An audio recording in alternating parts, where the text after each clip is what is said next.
श्री कृष्ण गोविंद हरे मुरारी, हे नाथ नारायण वासुदेवा, माता पिता गुरु सखा हमारे, हे नाथ नारायण वासुदेवा, एकमात्र स्वामी दया तुम्हारी, हे नाथ नारायण वासुदेवा, एकमात्र स्वामी कृपा तुम्हारी, हे नाथ नारायण वासुदेवा।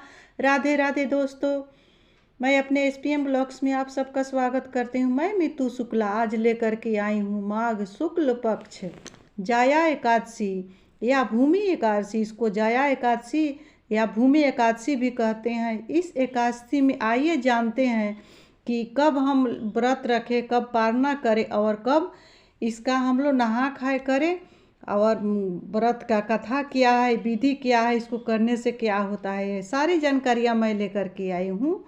ये मेरा जो कथा अच्छा लगेगा तो मेरे वीडियो को आप लोग लाइक करिएगा, शेयर करिएगा और चैनल को सब्सक्राइब करिएगा। दोस्तों, हिंदू पंचांग के अनुसार जो एकादशी का व्रत किया जाता है उसको उदया तिथि में किया जाता है। कभी भी मैं हर वीडियो में आप लोग को बताती हूँ कि कभी भी आप लोग दशमी युक्त एकादशी नहीं करेंगे। जब भी करेंगे तो द्वादशी युक्त एकादशी ही करेंगे। एकादशी का व्रत रखना है बुधवार को, 1 जनवरी को इस व्रत को रखना है और मंगलवार को इसको नहा खाए हम लोग करेंगे।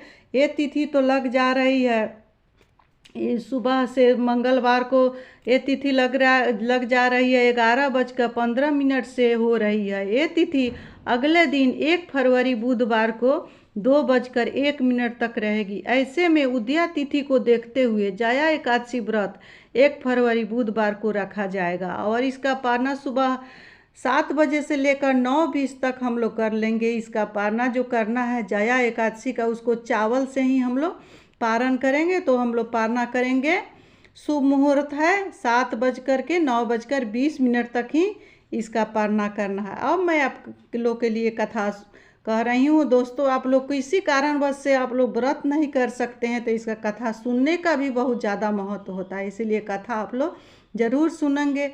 धर्मराज युधिष्ठिर बोले कि हे भगवान, आपने माघ मास के कृष्ण पक्ष की षटतिला एकादशी का अत्यंत सुंदर वर्णन किया। आप स्वेदेज, अंडज, उद्रीज और जरायुज चारों प्रकार के जीवों के उत्पन्न, पालन तथा नाश करने वाले हैं। अब आप कृपा करके माघ शुक्ल एकादशी का वर्णन कीजिए। इसका क्या नाम है, इसके व्रत की क्या विधि है और इसमें कौन से देवता का पूजन किया जाता है। श्री कृष्ण कहने लगे कि हे राजन, इस एकादशी का नाम जाया एकादशी है। इसे भूमि एकादशी भी कहते हैं। इसका व्रत करने से मनुष्य वर्मा हत्या पापों से छूटकर मोक्ष को प्राप्त होता है तथा इसके प्रभाव से भूत पिशाच आदि योनियों से मुक्त हो जाता है।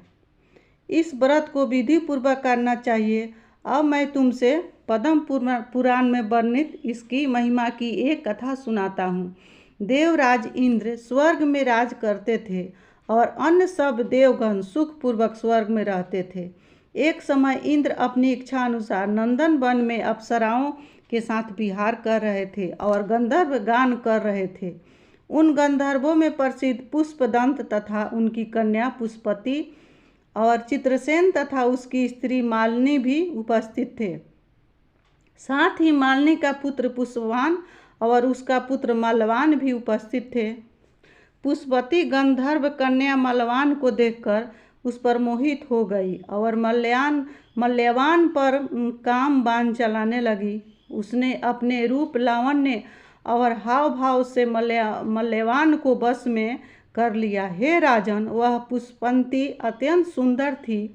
अब वे इंद्र को प्रसन्न करने के लिए गान करने लगे, परंतु परस्पर मोहित हो जाने के कारण उनका चित्त भ्रमित हो गया था।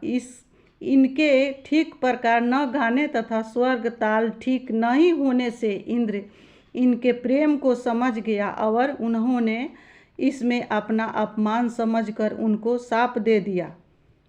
इंद्र ने कहा, हे मूर्खों, तुमने मेरी आज्ञा का उल्लंघन किया है, इसीलिए तुम्हारा धिक्कार है। अब तुम दोनों स्त्री पुरुष के रूप में मृत्युलोक में जाकर पिशाच रूप धारण करो और अपने कर्मों का फल भोगो। इंद्र का ऐसा शाप सुनकर वे अत्यंत दुखी हुए और हिमालय पर्वत पर दुखपूर्वक अपना जीवन व्यतीत करने लगे। उन्हें गंध, रस तथा स्पर्श आदि का कुछ भी ज्ञान नहीं था। वहाँ उनका महान दुख मिल रहे थे। उन्हें एक क्षण के लिए भी निद्रा नहीं आती थी। उस जगह अत्यंत शीत था, इससे उनके रोंगटे खड़े रहते और मारे शीत के दांत बजते रहते। एक दिन पिशाच ने अपनी स्त्री से कहा कि पिछले जन्म में हमने ऐसे कौन से पाप किए थे जिससे हमको यह दुखदायी पिशाच योनि प्राप्त हुई।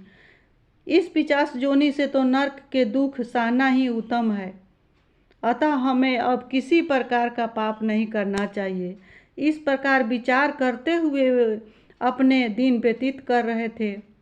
दैवलोक से तभी माघ मास में शुक्ल पक्ष की जाया नामक एकादशी आई।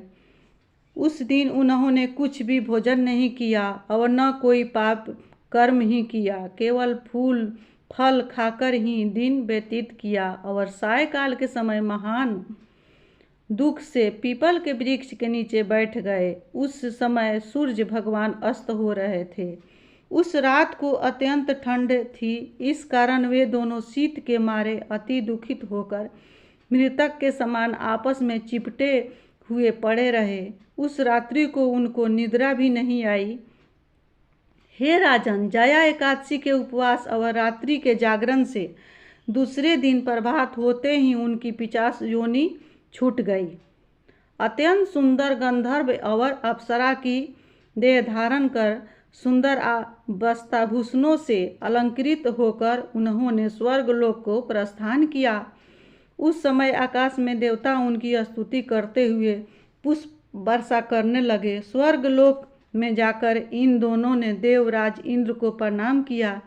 इंद्र इनको पहले रूप में देखकर अत्यंत आश्चर्यचकित हुआ और पूछने लगा कि तुमने अपनी पिशाच योनि से किस तरह छुटकारा पाया, सो सब बतलाओ। मल्यवान बोले कि हे देवेंद्र, भगवान विष्णु की कृपा और जया एकादशी के व्रत के प्रभाव से ही हमारी पिशाच देह छूटी है।